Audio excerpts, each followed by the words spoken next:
नमस्कार बच्चों, आज की इस कक्षा में हम पढ़ेंगे रसखान के सवैये, जो कि आपकी क्षितिज भाग 1 की पुस्तक काव्यखंड का तीसरा पाठ है। तो चलिए पढ़ते हैं रसखान जी के सवैये। सवैये पढ़ने से पहले हम रसखान जी के जीवन के बारे में कुछ जानेंगे। रसखान जी का मूल नाम सैयद इब्राहिम था। नाम से ही पता चलता है कि ये जाति और धर्म से मुसलमान थे, लेकिन मुसलमान होते हुए भी उन्होंने श्री कृष्ण की भक्ति में रसों से भरी हुई कविताएं लिखी, इसीलिए इनका नाम रसखान पड़ा, यानी रस की खान। किस रस की खान? कृष्ण भक्ति के, कृष्ण प्रेम के रस की खान। इनका जन्म स्थान दिल्ली के आसपास के क्षेत्र को माना जाता है और ये कृष्ण भक्ति में इतने विहिल हो गए, इतने डूब गए कि उन्होंने गोस्वामी विठल नाथ से शिक्षा ली और उसके बाद अपना पूरा जीवन श्री कृष्ण भक्ति में गुजारा। ये भक्त पहले थे, कृष्ण के भक्त पहले थे और कवि बाद में थे। प्राचीन काल में जितने भी कवि हुए बच्चों, वो सभी किसी न किसी अपने आराध्य की भक्ति करते थे और उन्हीं की भक्ति व प्रेम में रचनाएं करते थे।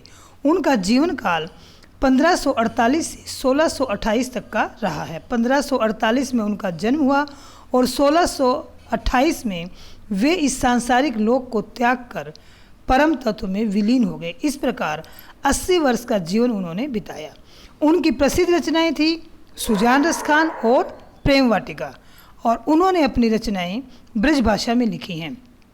उनके काव्य में विशेष रूप से जो देखने को मिलता है, या मुख्य रूप से जो देखने को मिलता है, वह है कृष्ण की रूप माधुरी, यानी श्री कृष्ण जी के रूप सौंदर्य का वर्णन, ब्रज महिमा, ब्रज और गोकुल की महिमा, राधा कृष्ण की प्रेम लीलाएं। उनकी रचनाओं में राधा कृष्ण की प्रेम लीलाओं की अद्भुत झांकियाँ देखने को मिलती हैं। आज जो हम सवैये पढ़ेंगे, 4 सवैये इनमें हैं बच्चों इस पाठ में, और उनमें इन्होंने अलग अलग इसी प्रकार का वर्णन किया है, जिसमें उनकी कृष्ण के प्रति और ब्रज के प्रति अनन्य भक्ति व अनन्य प्रेम का पता चलता है। पहला सवैया बच्चों पढ़ते हैं। मानुष हो तो वही रसखानी, बसो ब्रज गोकुल गांव के गवारन, जो पशु हो तो कहाँ बस मेरो, चरो नित्यानंद की धेनु मंझारन, पाहन हो तो वही गिरी को, जो कियो हरि छत्र पुरंदर धारन, जो खग हो तो बसेरो करो मिली, कालिंदी कूल कदम की डारन।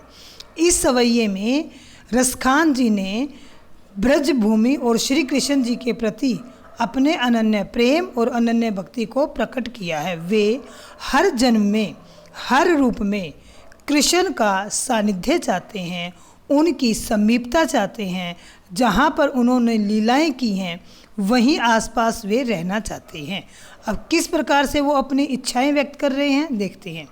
रसखान जी कहते हैं कि अगर मैं मनुष्य के रूप में, मानुष यानी मनुष्य के रूप में जन्म लूँ, तो मेरा बसेरा, बसो यानी निवास, मैं रहूँ, कहाँ रहूँ? ब्रज और गोकुल गांव के ग्वालों के बीच में। गवारन मतलब ग्वालों। रसखान जी कहते हैं कि अगर मैं मनुष्य बनूं तो मेरा बसेरा ब्रज और गोकुल गांव के ग्वालों के बीच में हो। जो पशु हो तो कहाँ बस मेरो, और अगर मैं पशु बनूं तो मैं नंद बाबा की गायों के बीच में, मंझारन का अर्थ है बच्चों बीच में, नंद बाबा की गायों के बीच में चरूं। पाहन हो तो वही गिरी को, अब पत्थर यानी सजीव रूप में तो उन्होंने अपनी इच्छाएं बता दी, अगर वो निर्जीव यानी पत्थर के रूप में वो क्या चाहते हैं, कहते हैं कि अगर मैं पत्थर बनूं, पाहन का अर्थ है पत्थर, कि अगर मैं पत्थर बनूं तो उस पर्वत का बनूं जिसको श्री कृष्ण जी ने इंद्र के प्रकोप के कारण, पुरंदर यानी इंद्र के प्रकोप के कारण अपनी उंगली पर छतरी की भांति उठा लिया था, धारण कर लिया था। हरि श्री कृष्ण भगवान छत्र यानी छतरी की भांति उन्होंने धारण कर लिया था। जो खग हो तो बसेरो, और अगर मैं पक्षी बनूं तो मेरा बसेरा, मेरा घोंसला, मेरा आसरा कहाँ पर हो? कालिंदी कूल कदम की डारन। कदम का पेड़ हम सभी जानते हैं कि श्री कृष्ण जी कदम के पेड़ पर बैठकर बांसुरी बजाया करते थे। तो रसखान जी कहते हैं कि अगर मैं पक्षी, खग का अर्थ है पक्षी, अगर मैं पक्षी बनूं तो मेरा बसेरा, मेरा घोंसला कालिंदी, कालिंदी का अर्थ है यमुना, यमुना नदी के किनारे कदम की टहनी पर हो। यानी हर रूप में, हर जन्म में, सजीव या निर्जीव, हर परिस्थिति में वो श्री कृष्ण की समीपता चाहते हैं। जहाँ पर उन्होंने लीलाएं की उन्हीं के आसपास वो अपना बसेरा चाहते हैं। तो बच्चों, इस सवैये का भावार्थ है कि रसखान जी की अनन्य भक्ति और अनन्य प्रेम यहाँ पर प्रकट हुआ है और वो हर जन्म में, हर रूप में श्री कृष्ण जी के आसपास ही रहना चाहते हैं। सवैया दूसरा देखते हैं बच्चों। या लकुटी अरु कामरिया पर राज तिहू पुर को तजी डारो, आठों सिद्धि नवो निधि के सुख, नंद की गाय चराई बिसारो, रसखान कब हो इन आखिन सो, ब्रज के बन बाग तड़ाग निहारो, कोटिक एकल धोत के धाम, करील के कुंजन ऊपर वारो। रसखान जी कहते हैं, आप सभी को पता है बच्चों, श्री कृष्ण भगवान एक काला कंबल ओढ़ते थे और एक हाथ में लाठी, लकुटी रखते थे। तो रसखान जी कहते हैं कि अगर मुझे वह लकुटी और कंबरिया, वो कंबल मिल जाए तो मैं उस पर राज शासन तिहूँ, तीनों पुरलोक, तीनों लोकों का शासन त्याग दूं। यानी एक तरफ श्री कृष्ण भगवान की लकुटी और कमरिया और एक तरफ तीनों लोकों पर शासन का सुख। तो रसखान जी कहते हैं कि अगर मुझे लकुटी और कमरिया मिल जाए तो मैं उस पर तीनों लोकों के शासन को त्याग दूं। तजी का मतलब त्यागना। आठों सिद्धि नौ निधि, बच्चों 8 सिद्धियां होती हैं और 9 निधियां होती हैं, खजाने, जो बड़ी भक्ति से, तपस्या से प्राप्त होती है। रसखान जी कहते हैं अगर मुझे नंद बाबा की गाय चराने का मौका मिले तो मैं उसमें 8 सिद्धि और 9 निधियों के सुख को भुला दूं। बिसारो मतलब भुला दूं, डारो, तजी डारो, त्याग दूं, बिसारो भुला दूं। तो रसखान जी क्या कहते हैं? रसखान जी तीनों लोकों के शासन का सुख लकुटी और कमरिया के बदले त्याग देना चाहते हैं और नंद बाबा की गाय चराने के सुख के बदले 8 सिद्धि और 9 निधियों के सुख को भुला देना चाहते हैं। रसखान जी कहते हैं कबो इन आँखिन सो, अगर कभी इन आँखों से ब्रज के वन बाग तड़ाग निहारो, कि मैंने इन आँखों से ब्रज के वन बाग और तालाब, तड़ाग तालाब, क्योंकि इस क्षेत्र में यहाँ आसपास श्री कृष्ण जी ने अनेक लीलाएं की थी। तो रसखान जी कहते हैं कि इन आँखों से ब्रज के वन बाग और तालाब निहारने का मौका मिले तो कोटिक एक कल धोत के धाम, कोटिक करोड़, कल धोत सोने चांदी, धाम महल, करोड़ों सोने चांदी के महल, करील के कुंजन ऊपर वारो, वहाँ आसपास करील की कांटेदार झाड़ियाँ होती थी। तो रसखान जी क्या कहते हैं कि अगर इन आँखों से ब्रज के वन बाग तालाब को निहारने का मौका मिले तो मैं करील की कांटेदार झाड़ियों पर करोड़ों सोने चांदी के महल न्योछावर कर दूं। डारो का अर्थ है तजी डारो, त्याग दूं, बिसारो भुला दूं, वारो न्योछावर कर दूं। तो यहाँ पर रसखान जी श्री कृष्ण की लकुटी कमरिया, नंद बाबा की गाय, कांटेदार झाड़ियों पर अपनी सारी इच्छाएं, बड़े से बड़े सुख भुला देने के लिए, त्याग देने के लिए तैयार है। तो इस सवैये का भावार्थ क्या है कि इस सवैये में रसखान जी श्री कृष्ण की गाय, लकुटी कमरिया और कांटेदार झाड़ियों पर अपना सब कुछ न्योछावर करने के लिए तैयार है। इससे उनकी श्री कृष्ण जी के प्रति अनन्य भक्ति व प्रेम का पता चलता है। अब हम देखते हैं सवैया 3। बहुत ही अच्छा सवैया है बच्चों। और मैं एक बात बीच में कहना चाहूँगी कि बड़ा आपको आनंद आ रहा है, रस आ रहा है, तो वीडियो को लाइक ज़रूर कर दीजिए, लाइक करना ना भूलें। अब इसमें किस चीज़ का वर्णन है? 2 गोपियाँ आपस में बात कर रही हैं, वो श्री कृष्ण जी को याद कर रही हैं। श्री कृष्ण जी अब उनके पास नहीं हैं, तो एक गोपी दूसरी गोपी से कहती है कि तुम ही श्री कृष्ण जी का रूप धारण कर लो। तो वो गोपी कहती है ठीक है, लेकिन वो क्या कहती है इसका वर्णन इस सवैये में है। वो एक गोपी कहती है कि मोर पखा सिर ऊपर राखियो, कि हे सखी मैं अपने सिर पर मोर पंख धारण कर लूँगी। गुंज की माल गले पहरी गो, गले में गुंजों की माला पहन लूँगी। जो गुंज शब्द दिखाई दे रहा है आपको, ऐसे ही आपको लिखना है। मैं सिर पर मोर पंख धारण, क्योंकि श्री कृष्ण जी का ऐसा रूप होता था।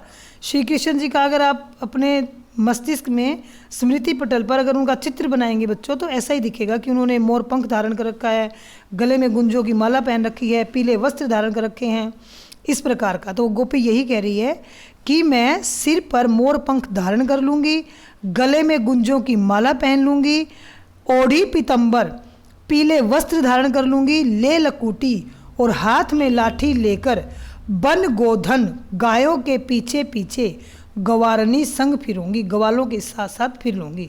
श्री कृष्ण जी यही करते थे, तो वो भी ऐसा करने के लिए तैयार है। भाव तो वही मेरो रस खानी, गोपी कहती है कि मेरा भाव सारा वही होगा। सो तेरे कब सब स्वांग करूँगी, तेरे कहने से मैं सारा रूप धारण कर लूँगी। स्वांग मतलब रूप धारण। किसका रूप धारण कर लेगी? श्री कृष्ण जी का। और कैसा? ये जो ऊपर आपको बताया है, सिर पर मोरपंख धारण कर लूँगी, गले में गुंजों की माला पहन लूँगी, पीले वस्त्र धारण कर लूँगी, हाथ में लाठी लेकर गायों के पीछे पीछे ग्वालों के संग वन वन फिर लूँगी। मेरा सारा भाव वही होगा, तेरे कहने से मैं सारा रूप धारण कर लूँगी। पर या मुरली मुरलीधर की अधरान धरी अधरान धरूँगी, कि श्री कृष्ण जी की या मुरली, मुरलीधर श्री कृष्ण की, मुरली मुरली श्री कृष्ण जी की मुरली जो उनके होठों पर रहती है, अधरा न होठों पर नहीं धरूंगी, धारण करूंगी। यहाँ पर मुरली के प्रति गोपी की ईर्ष्या प्रकट हुई है। जो गोपियाँ हैं वो श्री कृष्ण जी की मुरली से ईर्ष्या करती हैं, उसे अपनी सोत मानती हैं। वो कहती हैं कि श्री कृष्ण जब मुरली बजाते हैं तो उनको भूल जाते हैं। और गोपियाँ क्या चाहती हैं कि श्री कृष्ण जी उनके साथ लीलाएं करें और उनसे बात करें। तो इस सवैये में जो भाव प्रकट हुआ वह यही है कि गोपियों का कि श्री कृष्ण जी की मुरली के प्रति ईर्ष्या प्रकट हुई है।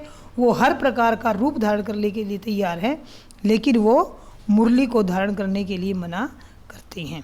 सवैया नंबर 4, काननी दे अंगुरी रहीबो जबही मुरली धुन मंद बजही, मोहिनी तानन सोरस खानी अटा चढ़ी गोदन गेहे तो गेहे, टेरी कहो सिगरे ब्रज लोगनी काल्हे को कितनो समझे है, माई रीवा मुख की मुस्कानी संहारी न जे न जेहे न जेहे।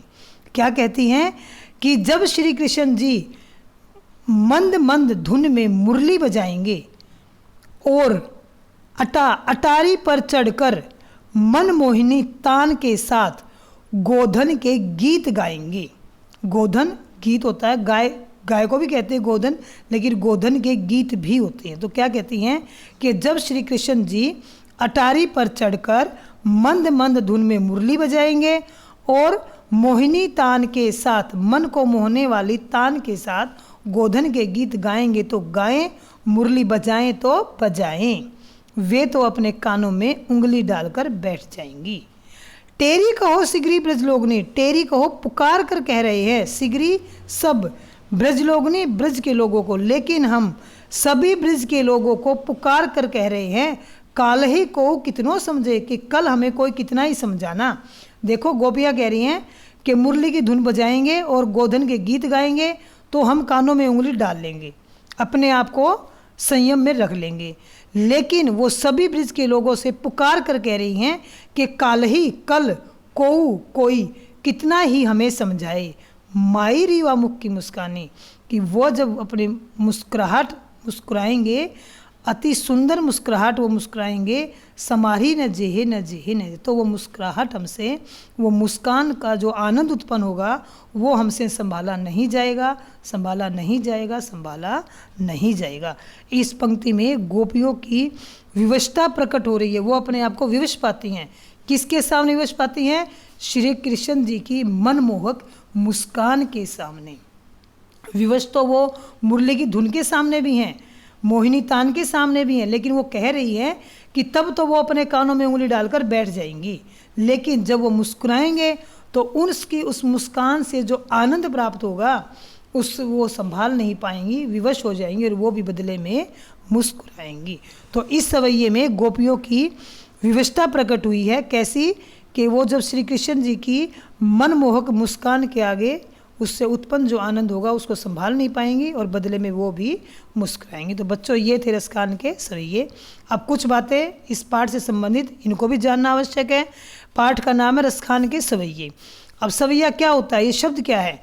सवैया एक छंद है, वर्णिक छंद है, जिसमें 22 से 26 वर्ण होते हैं और यह ब्रज भाषा का बहुप्रचलित छंद रहा है। प्राचीन काल के जितने भी कवि हुए हैं, चाहे वो कबीरदास हैं, चाहे रसखान हैं, सूरदास है, तुलसीदास हैं, बिहारी हैं, देव हैं, जो भी हैं, सभी की कविता आपको एक व्यवस्थित रूप से मिलेगी। आप उसको पढ़कर देखिए तो वो छंदबद्ध रचनाएं होती हैं। तो इनकी रचना में कौन सा छंद है? सवैया छंद का प्रयोग हुआ है। एक वर्णन आया था कि वो नंद बाबा की गायों को चराने के बदले 8 सिद्धियाँ और 9 निधियों को सुख को भुला देने चाहते। तो 8 सिद्धियाँ कौन कौन सी हैं?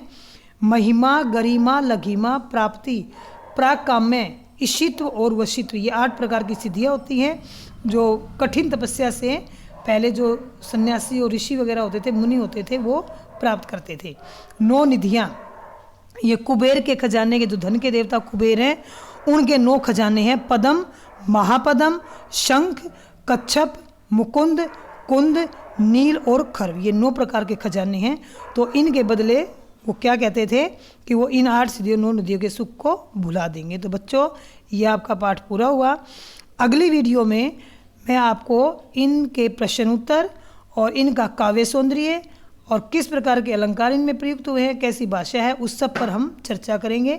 तो आप इस वीडियो को लाइक करें, शेयर करें और चैनल अगर आपने सब्सक्राइब नहीं किया, बच्चों ध्यान देना, अगर आप सब्सक्राइब कर चुके हैं तो बहुत अच्छा है और अगर नहीं किया है तो आप चैनल को सब्सक्राइब करना ना भूलें, ताकि आपको समय पर नोटिफिकेशन मिलती रहे और आप एक अच्छी वीडियो से वंचित ना रह जाएं।